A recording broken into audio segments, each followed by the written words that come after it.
Napanood nyo na ba to?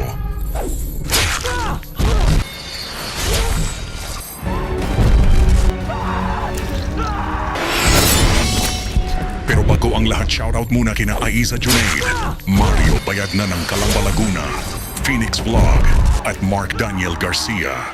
Maraming salamat sa suporta mga buddy. Nagsimula ang pelikula sa mga eksena ng isang mahirap na batang lalaki na pisikal na inaabuso ng isang taong hindi pa ipinapakita sa pelikula, hanggang sa lumipat ang tagpo kina Officer Williams at sa kanyang kapareha na rumisponde sa isang abandonadong bahay matapos magreklamo ang mga kapitbahay tungkol sa mga ingay. At kahit ilang metro pa lamang ang layo, ay tila dinig na nila ang malalakas na musika na nanggagaling sa loob ng bahay. Kaya't nang pinasok ng mga pulis ang bahay, ay narinig nila ang sigaw ng isang babae. At pagpasok nila, ay agad nilang napansin ang mga dugo na nakapahid sa mga dingding. At nang sinundan nila ang pinanggagalingan ng musika papunta sa isang silid, ay laking gulat nila kung saan nakita nila ang isang dalagang nakayuko at tinatakpan ng mukha habang ito ay umiiyak. Subalit nang ito ay lapitan nila, ay napamura si Officer Williams nang makita nila ang mukha ng babae. Hanggang sa may isang malaking lalaki na may dalang palakol ang biglang umatake sa kanyang kapareha, kung saan agaran itong pinatay at pinutol ng mamamatay tao ang isa sa mga kamay ni Officer Williams. At nang handa na sana siyang patayin ng lalaki, ay nagawa pa niyang barilin ito sa ulo gamit ang isa pa niyang kamay bago siya tuluyang mawala ng lakas. Kalaunan ay tumawag ng backup si Officer Williams at sa eksenang iyon ay isiniwalat na ang babaeng nakita nila kanina ay tinanggalan ng mga mata. At ilang sandali pa ay dumating ang iba pang pulis at media sa mismong crime scene. At natagpuan ng mga investigador ang 7 pang bangkay sa loob ng bahay. At lahat ng ito ay tinanggalan din ng mga mata. Critical ang kondisyon ni Officer Williams dahil sa matinding pagkawala ng dugo, habang ang dalagang biktima ay dinala sa ospital para sa psychiatric evaluation at trauma care. Pagkalipas ng 4 na taon, si Officer Williams at ang kanyang bagong kapareha ay nagdala ng isang grupo ng mga pasaway na kabataan. At nang dumating sila sa abandonadong Blackwell Hotel, ay sinalubong sila ng may-ari, isang matandang babae na sapat na ang edad para magretiro. At ipinaalam ng may-ari sa grupo na ang ari-arian ay naibigay sa kanila ilang taon na ang nakalipas. Sa halip na ayusin ito bilang hotel, ay napagpasyahan nilang gawin itong silungan para sa mga walang tirahan. At sa tulong nila ay pinangunahan ni Officer Williams ang grupo at inutusan silang sundin ang mga utos ng may-ari at sa loob ng 3 araw, ang 3 araw na yon ay katumbas ng 1 buwang bawas sa kanilang sentensya. Habang nililibot sila ng may-ari, ay sinabi rin niyang ipinangalan ang hotel sa orihinal nitong may-ari na si Mr. Blackwell at itinayo ito bilang lugar ng kasiyahan para sa sarili at sa kanyang mga kaibigan, kung saan may mga kumakalat na chismis tungkol sa mga lihim na lagusan at mga two-way mirror sa buong gusali. Ngunit isang sunog ang kumitil sa buhay ni Mr. Blackwell at ng kanyang asawa at ng iba pa. Nagbigay pa ng ilang patakaran ang may-ari bago sila inutusan na magsimulang maglinis sa naturang hotel, habang ang isang binatang si Michael naman ang naatasang maglinis ng maruming palikuran. At dahil sa nakakadiring kalagayan nito, ay kinuha niya ang isa sa mga tubo at ipinukpok ito sa kisame. Dahilan upang bumagsak ang mga alikabok nito sa kanyang mukha, habang wala siyang kaalam-alam na pinagmamasdan siya ng misteryosong lalaki. Samantala ang matalik na kaibigan ni Kira na si Christine ay tila napansin ang mga yabag sa kanyang paligid, hanggang sa biglang lumitaw si Kira at pumasok ang dalawa sa isang kwarto. Ngunit nang magplano ang dalawa para sa pagtakas, ay tila nawala ng pag-asa ang mga ito nang makaalis nang matuklasan niyang ang bintanang nakita niya sa isang silid ay patungo pa rin sa loob ng hotel. Sa kabilang eksena, ang henyo na si Richie ay nagpakita ng blueprint ng hotel kay Tyson at sinabing totoo ang lahat ng sinabi ng may-ari tungkol sa mga lihim na lagusan. At dahil dito, ay nagplano ang dalawa na pasukin ang mga kayamanan ni Blackwell na hindi kailanman natagpuan. Kalaunan ay isiniwalat ni Christine na may masamang nakaraan sina Michael at Kira, kung saan dati umanong sinasaktan ni Michael si Kira kapag hindi ito sumusunod sa kanya. Kaya't nang nakalaya ito mula kay Michael ay hindi na ito nagpakita. Ngunit sa kasamaang palad ay muli silang nagkaharap at nagsama sa lumang hotel, kaya't humingi ng paumanhin si Officer Williams at umalis upang ayusin ang sitwasyon sa pamamagitan ng paghihiwalay sa dalawa dahil hindi sila naabisuhan tungkol sa relasyon ni na Michael. Kinagabihan, muling lumabas ang masamang ugali ni Michael nang walang pakundangan niyang inihagis ang isang lata sa isang stray dog, bagay na ikinainis ni Melissa. At habang lalong lumalalim ang gabi, ay umalis sina Michael at Russell sa kanilang silid upang makipagkita kina Zoe upang makascore. Samantala, sina Richie at Tyson ay naghahanda upang hanapin ang kayamanan, at habang naliligo si Kira, ay may isang taong sumisilip sa kanya habang nakahubot-hubad, habang nakatuon ang manyakis sa kanyang malaking krus na tattoo sa kanyang likod. At nang napansin ni Kira ang isang butas sa dingding at ang anino ng isang taong dumaan, ay agad niyang binalot ang kanyang katawan ng tuwalya hanggang sa biglang lumitaw si Michael sa kanyang harapan, kaya't mariing inutusan ni Kira ang kanyang ex na umalis. Ngunit tumanggi ito at hinawakan siya sa leeg. Sa kabutihang palad, ay dumating si Christine at inutusan nito si Michael na bitawan ang kanyang kaibigan, Kaya naman agaran niya itong pinakawalan si Kira at iniwan silang dalawa, ngunit muli nitong binalik ang trauma ni Kira. Samantala habang naghahanap ang dalawang ungas na ito ng nawawalang kayamanan, ay aksidenteng natagpuan ng mga ito ang bangkay ng isang matandang lalaki sa isa sa mga pasilyo. Kaya't agad napagtanto ni Richie na hindi namatay ang lalaki dahil sa sunog, sapagkat sariwa pa ang bangkay nito at hindi pa naaagnas. Kung saan natuklasan ng dalawang ungas na ito na tinanggalan din ito ng mga mata, dahilan upang iwan ni Richie si Tyson sa gitna ng takot at matinding sindak, hindi nagtagal ay napagtanto ni Richie na siya ay naligaw. Kaya pinakalma niya ang sarili at sinimulang pag-aralan ang blueprint. Subalit hindi niya namamalayan na bumukas ang elevator sa kanyang likuran at lumabas ang isang malaking lalaki na may hawak na malaking kawit na nakakabit sa mga kadena, hanggang sa inihagis ng misteryosong lalaki ang kawit at tumama ito sa binti ni Richie bago siya kinaladkad papasok sa elevator. Habang sinusubukan ni Richie na makawala sa kanyang nakakatakot na nararanasan, ay nasaksihan ni Tyson ang lahat ng nangyayari at ang tunog ng elevator ay nakakuha ng atensyon ng may-ari. Kaya't agad niya itong iniulat kay Officer Williams at sa kanyang partner na si Hannah, at nang sumakay ito sa elevator upang tingnan ang nangyayari, ay agad siyang inatake ng butcher at hinawakan siya nito sa leeg at ibinagsak ang kanyang maliit na katawan sa kisame ng elevator, dahilan upang siya ay mawalan agad ng malay, at tinanggal ng butcher ang kanyang mga mata gamit ang sariling nitong kamay at inilagay ang mga ito sa isang garapon marahil upang gawin itong atsara. Samantala 4 sa grupo ang gumagala sa hotel habang sinasabi ni Christine kay Kira ang paraan ng kanilang pagtakas, at ibinigay niya ang mga tagubilin kay Kira na pumasok sa kusina kung saan may bintanang walang rehas na patungo sa atrium. Kaya naman gumamit siya ng isang kalawangin na kasangkapan sa kusina upang buksan ang bintana, ngunit aksidente siyang nawala ng balanse dahil sa isang langaw. Ang tunog ng pagbagsak ng katawan ni Kira sa sahig ay nakakuha ng atensyon ng may-ari at ng opisyal. Kaya't agad tumayo si Kira at inutusan si Christine na gambalain si Officer Williams habang siya ay lalabas. At nang magsara ang pinto, napansin ni Kay ang mas maraming langaw na lumalabas mula sa dumbwaiter. Inakala ni Kira na si Michael na naman ang sumusunod sa kanila, ngunit nataranta siya nang makita ang malaking figura sa kanyang harapan. Kaya't agaran itong napatakbo upang tumakas, ngunit sa kasamaang palad ay nadulas ito. Kaya't sinamantala iyon ng butcher sa paghagis ng kanyang kawit na kadena patungo sa kanya, at napasigaw si Kira sa sakit ng tumusok ang kawit sa kanyang balikat habang siya ay kinakaladkad sa sahig. At isiniksik siya ng butcher sa dumbwaiter, at sa mismong sandaling iyon ay nasaksihan ni Officer Williams ang pagsara nito. Kaya't agad niyang iniutos na tiyaking nasa kanilang silid ang lahat ng kabataan, ngunit sinabi ni Christine na ang iba ay nasa mga penthouse kung saan mariin na ipinagbabawal na puntahan ayon sa may-ari. Mabilis silang tumakbo papunta sa elevator, at habang naghihintay, ay inutusan ni Officer Williams ang may-ari na tumawag sa 911. At pagbukas ng elevator ay sapilitang pumasok si Christine upang hanapin si Kira, at habang naghihintay ay napansin ni Officer Williams ang dugo sa braso ng dalaga. Kaya't nagtaka ito kung saan ito nanggagaling. Hanggang sa tumingala sila at mas lalo pang natakot nang makita ang kisame na puno ng dugo at buhok. Pagdating nila sa ikawalong palapag, ay nakita nila ang nanginginig na si Tyson na sinusubukang buksan ang isang pinto gamit ang lockpick. At ikinuwento ang malagim na nangyari kay Richie, kaya naman inutusan siya ni Officer Williams na ilarawan ng butcher, at nang inilarawan ni Tyson ang isang malaking lalaki na may butas sa likod ng ulo, ay bumalik ang lahat ng alaala kay Officer Williams. 4 na taon na ang nakakalipas. Dahil siya ang dahilan kung bakit butas ang ulo nito, dahil sa kanyang pagkakabaril sa kilalang butcher, ang lalaking kilala sa pagdukot ng mga mata ng kanyang mga biktima. Kaya't nalito si Christine kung bakit si Kira lang ang kinuha. Kaya ipinaliwanag ni Officer Williams na ang huling nakaligtas noon ay isang babaeng may mga markang panrelihiyon sa katawan. Kaya't marahil na kinuha lang si Kira ng butcher dahil may malaking krus na tattoo si Kira sa kanyang likod, at nang napagtanto nila ang panganib sa dalaga, ay ibinigay ni Officer Williams ang kanyang ekstrang baril at inutusang umalis na sila sa hotel habang hinahanap niya si Kira. Ngunit ayaw ni Christine na iwan ang kanyang best friend at nakipagtalo pa ito sa opisyal sa pasilyo. Ngunit biglang lumitaw ang butcher at tinamaan si Officer Williams ng kanyang kawit, at dahil sa mabilis na pangyayari ay hindi siya nakaiwas sa atake ng butcher at inangat siya gamit ang kadena, at kahit sinusubukan niyang lumaban gamit ang baril ay bumagsak siyang patay na sa sahig matapos dukutin ang kanyang mga mata. Kaya't agarang kinuha ni Christine ang baril ng opisyal bago ito umalis kasama si Tyson, samantala ang ibang grupo ay nanatili sa isang silid ng hotel, at habang nilalandi ni Zoe si Michael ay pinagmamasdan sila ng butcher sa pamamagitan ng two-way mirror. At wala pang isang oras ay nakumbinsi ni Russell si Melissa na pumunta sa ikapitong palapag para sa isang bembangan. At sa loob ng silid ng mga katulong ay nagising si Kira at natakot nang makitang nakakulong siya sa isang hawla kasama ang mga bangkay. Kung saan nakita rin niya si Richie na nakatali at walang malay sa kanyang harapan, sinubukan ni Kira na gisingin siya at humingi ng tulong, ngunit nabigo ito hanggang sa pumasok ang butcher. At dahil sa takot na malaman ng butcher na nagkaroon na ito ng malay, ay binaliwala niya ang nakakasukang dugo at mga bangkay sa kanyang paligid, habang nagising naman si Richie kung saan nakita niyang paparating na ang butcher.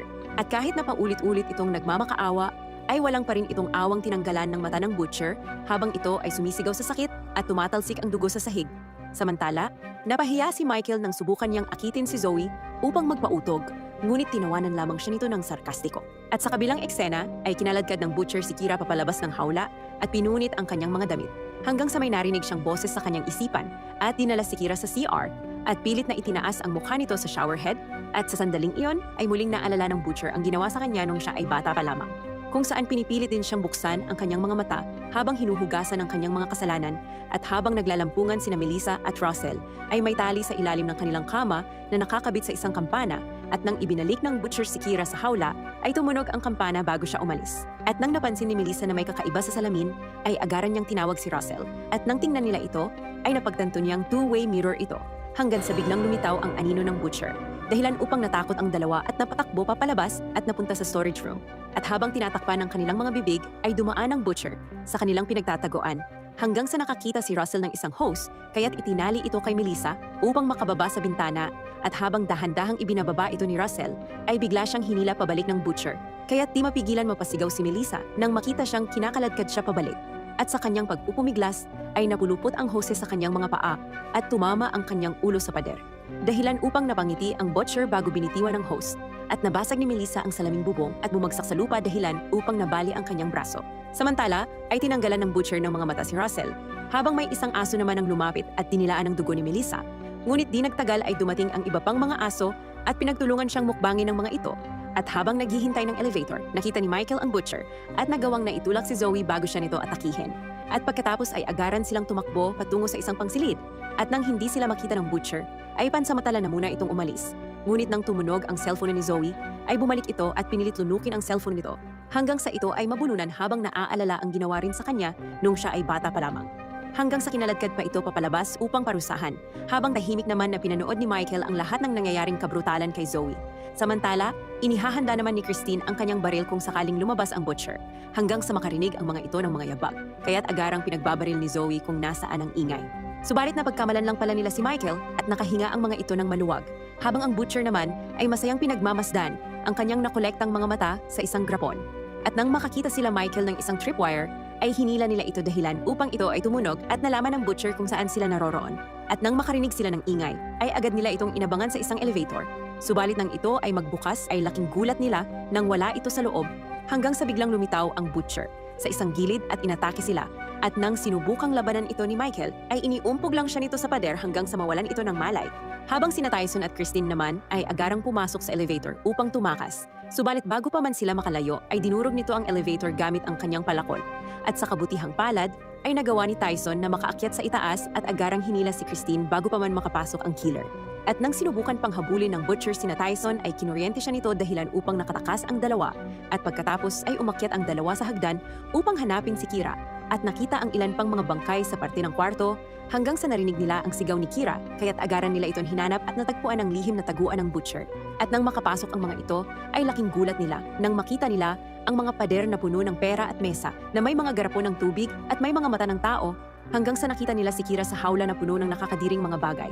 Ngunit ilang saglit lang ay dumating na ang butcher sakay ng elevator. At nang malaman nila Christine na paparating na ang kalbo, ay agaran silang nagtago sa isa pang kwarto.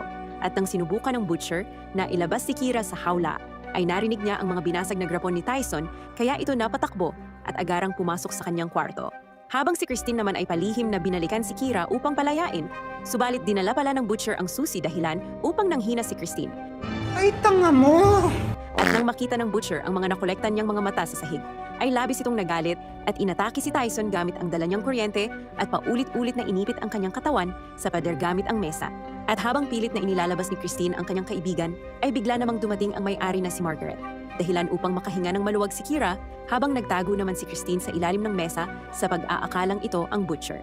Ngunit makalipas lamang ang ilang segundo ay pumasok ang butcher at ang sumunod na narinig ni Kira ay lalo pang nagpakilabot sa kanya nang tinanong ng may-ari ang butcher kung bakit buhay pa si Kira, na para bang nagmistulang batang pinapagalitan ng kanyang ina. Dahil sa nangyayari, ay tinanong ni Kira ang matanda kung kilala niya ba ang butcher. Ngunit ibinunyag ng may-ari na ito ay ang kanyang anak na si Jacob. At inamin din niyang hindi niya kailanman kinailangan ng tulong ng grupo. Dahil si Officer Williams lang talaga ang pakay ni Margaret. At nang makita niya sa pahayagan ang balita tungkol kay Officer Williams, ay doon niya napagtanto na kailangan niyang maghiganti dahil sinaktan nito ang kanyang mahal na anak at naniniwala ang may-ari na ang kanyang anak ang kamay ng Diyos. Oo, Dol. At sinasabi umano sa kanya ng Diyos kung ano ang dapat nitong gawin. Kaya kinondisyon niya ang isip ni Jacob na ang mga tattoo ay isang kalapastanganan at ang kanilang ginagawa ay gawain ng Diyos. Ngunit sa unang pagkakataon sa buong buhay niya ay sinuway ni Jacob ang utos ng kanyang ina. Kaya napilitan itong akuin ang sitwasyon. At nang itinutok ni Margaret ang baril upang patayin si Kira, ay agad siyang pinigilan ni Jacob. At lumabas sa mga flashback na nabunyag na ang may-ari ang may pakana ng lahat na nagdulot ng trauma at nag-hypnotize sa batang butcher upang paniwalaan na ang mga babaeng may problema tulad ni Kira ay gawa ng demonyo.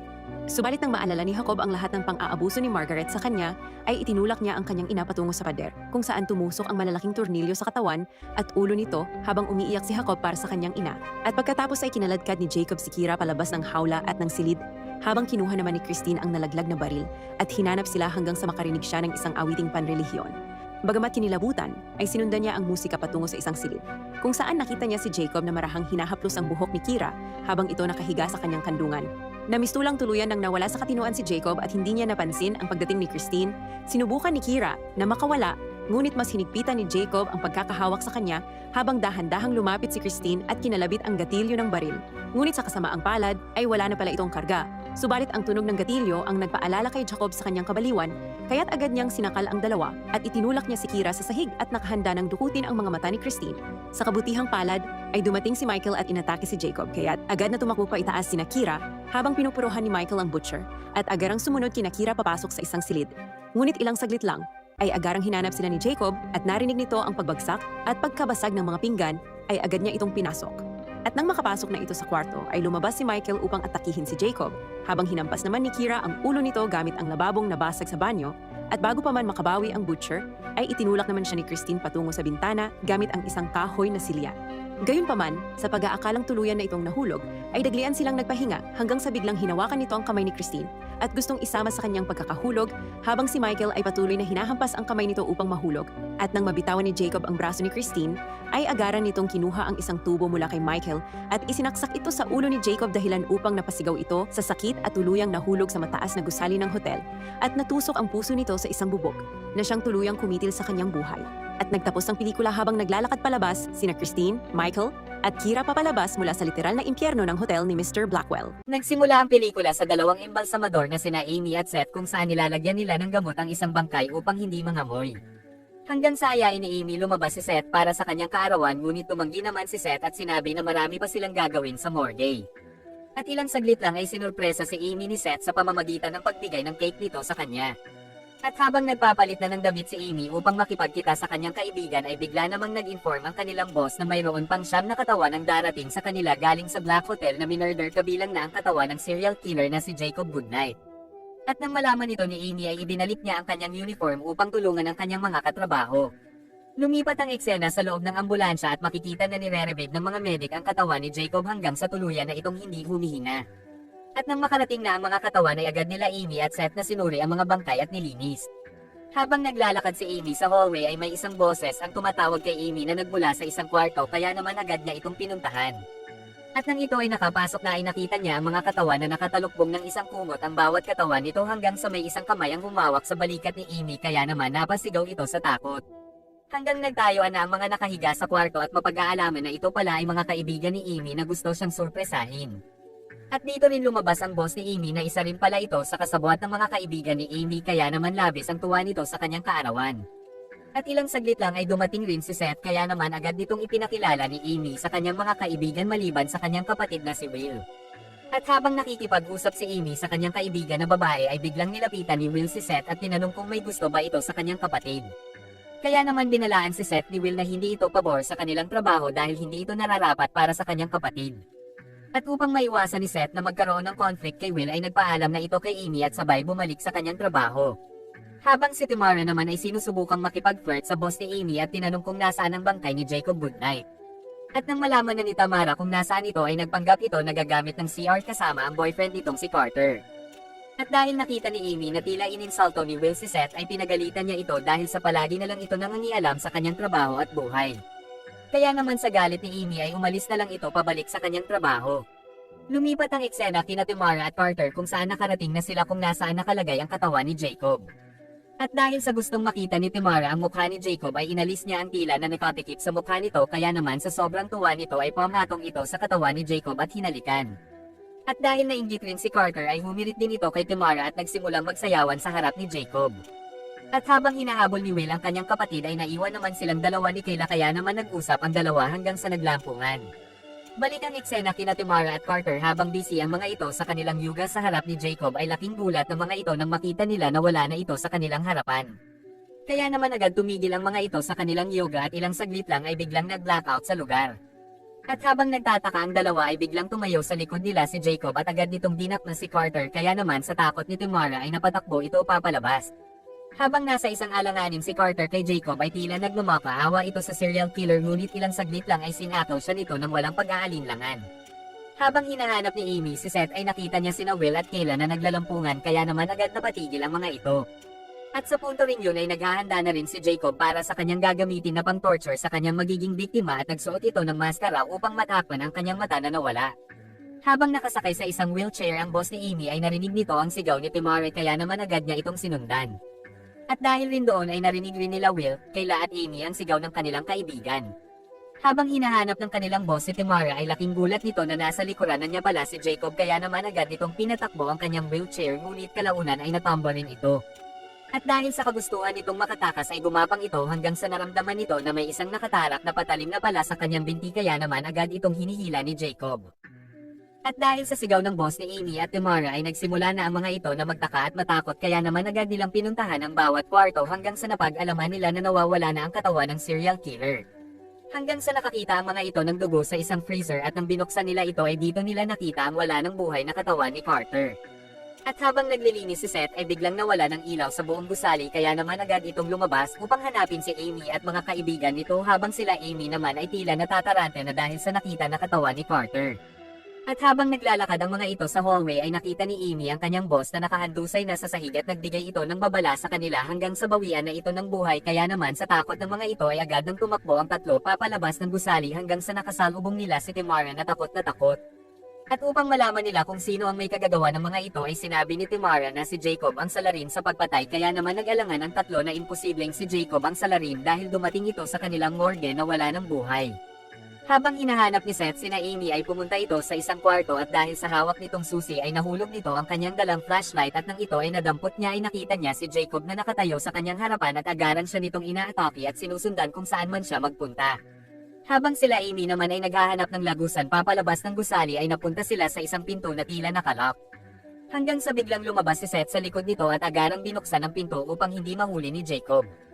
Kaya naman dito na niya sinabi na buhay pa ang serial killer na si Jacob hanggang sa hinawakan nito si Seth na labis pa nilang ikinatakot dahilan upang sila ay magkahiwalay-hiwalay. At dahil sa takot ni Kayla ay napahiwalay ito sa kanilang apat dahilan upang siya ay nag-iisa at takot na takot sa kanyang sasapitin. Hanggang sa makapasok ito sa isang comfort room ngunit ilang saglit lang ay bigla siyang sinakaw ni Jacob dahilan upang mabali ang leeg nito hanggang sa tuluyan na itong binawian ng buhay. At habang sinasakal ni Jacob si Kayla ay naalala nito ang pag-torture ng kanyang ina sa kanya noong siya ay bata pa at mapag-aalaman na tinuruan siya nitong patayin ang tingin nila na makasalanan. At habang nagtatago sina Seth at Timara sa isang kwarto ay bigla namang dumating si Jacob upang sila ay patayin. At dahil sa hindi malaman ang gagawin ng magkapatid ay nagtago na lang ang mga ito sa kwarto kung saan nasa kabila rin sina Seth at Timara. Hanggang sa muntik pa silang makita ni Jacob at sa kabutihang palad ay agad silang napayuko. Habang hinanap ni Jacob ang dalawa ay hindi maiwasan ni Timara at Seth na matakot dahil sa dala nitong matulis na bagay hanggang sa mapansin ni Jacob ang isang ingay kung nasaan si Timara. At upang maligtas ni Amy ang kanyang kaibigan ay sinubukan niyang aliwin si Jacob dahilan upang agaran siyang lapitan nito. At upang makatakas si Timara ay agad itong tumakbo papalabas ngunit sa kasamaang palad ay nayari siya ni Jacob sa leeg dahilan upang mapaupo ito sa sahig at agarang namatay. At dahil sa wala na silang magagawa para kay Timara ay binasag ni Will ang salamin upang makatakas si Seth papunta sa kanila. Habang tumatakbo ang tatlo ay biglang nahuli ni Jacob si Will kaya naman nilabanan nito si Jacob ngunit tila malakas talaga ang baluga hanggang sa masakal siya nito. Habang tumatakbo sina Seth at Amy ay nagulat ang mga ito nang makita nila ang kanyang kaibigan na si Kayla na kinadina habang wala na itong buhay. At upang iligtas ni Amy ang kanyang kapatid ay napag-isipan nito na balikan si Will upang ito ay iligtas. At nang sila ay nakarating kung nasaan ang ingay ni Will ay nakita nila itong tinakpan ang bibig nito upang hindi makapagsalita. Kaya naman agarang tinanggal ni Amy ang takip nito sa bibig ng kanyang kapatid ngunit tila pinatakbo sila ni Will dahil isa lang pala itong trap. Hanggang sa dito na nga tinarakan si Will ng matulis na bagay sa ilalim nito na agaran naman itong ikinamatay. Ngunit dahil sa galit ni Amy kay Jacob ay nilabanan niya muna ito hanggang sa nagawa siyang pigilan ng baluga at nang siya ay hahampasin na ay bigla namang nakisali si Seth dahilan upang masugitan ito sa kanyang balikat. At dahil sa lakas ni Jacob ay napatakbo na lang ang dalawa upang hindi sila tuluyang mapatay. Ngunit tila trip sila ni Jacob kaya kahit saan sila magtago ay nagagawa sila nitong makita hanggang sa mapunta ang dalawa sa kwarto ni Seth kung saan ito nag-iimbalsama. At habang ginagamot ni Amy ang sugat ni Seth ay sinabihan siya nito na kailangan niyang makalabas ng gusaling upang humingi ng tulong sa mga pulis. Ngunit tila ayaw iwan ni Amy si Seth dahilan upang pagsabihan siya nito at agarang ibinigay ang susi ng sasakyan nito kay Amy. At nang ito ay lumabas ay nakita ni Jacob si Amy kaya naman agaran itong pumasok sa loob at ilang saglit lang ay binasag ng bubok ang mga bintana upang madali silang mahanap. At nang maramdaman nila na umalis na ito ay tumakbo ang dalawa papalabas sa gusali ngunit nang bubuksan na ni Amy ang pinto ay inabangan na pala sila ni Jacob dahilan upang madali si Amy na agaran niyang ikinamatay. At dahil sa hindi makapaniwala si Seth sa nangyari kay Amy ay napaiyak na lang ito at tumakbo para sa kanyang buhay. At nang ito ay magtago sa isang kwarto ay dito pa ito napahagulhol sa pag-iyak dahil sa pagkawala ng kanyang kaibigan at minamahal. Hanggang sa dumating na si Jacob kung nasaan si Seth kaya naman inatake niya ito ngunit hindi ito tinatablan dahilan upang ipagbalibagan lang nito si Seth na parang laruan. At nang siya ay aatakihin na ay nagawa ni Seth na makatakbo papalayo ngunit dahil sa mga natamong sugat nito sa kanyang katawan ay nahirapan itong makaakyat sa bintana. Hanggang sa mahuli na naman siya ni Jacob at binalibag dahilan upang matapon ang mga gamot sa kanyang klinik. At nang siya ay papatayin na ni Jacob ay dito nakaisip si Seth na itarak sa kanya ang isang chemical dahilan upang magtubig ang mga mata nito at agarang napatumba dahil sa chemical sa kanyang katawan. At nang makita ni Seth na tila wala na si Jacob ay agaran niyang pinuntahan ang katawan ni Amy upang yakapin sa huling pagkakataon. Nang siya ay lumabas agad itong sumakay sa kanyang sasakyan upang humingi ng tulong hanggang sa lumabas ito ng sasakyan dahil may nakaharang sa daanan. Ngunit nagulat na lang ito nang makita niya na bukas rin ang nasa likuran ng pintuan ng sasakyan kaya naman napa-atras na ito hanggang sa maramdaman niya na nasa likod na niya pala si Jacob at sabay siya nitong dinulag. At kung gusto nyo pa ng mga ganitong topic o movie recap ay huwag kalimutang bisitahin ang aking channel para lalo pang maubos ang oras mo at syempre ay paki-like, share, and subscribe mo na lang para sa susunod pa nating na mga recap. Maraming salamat, take care always.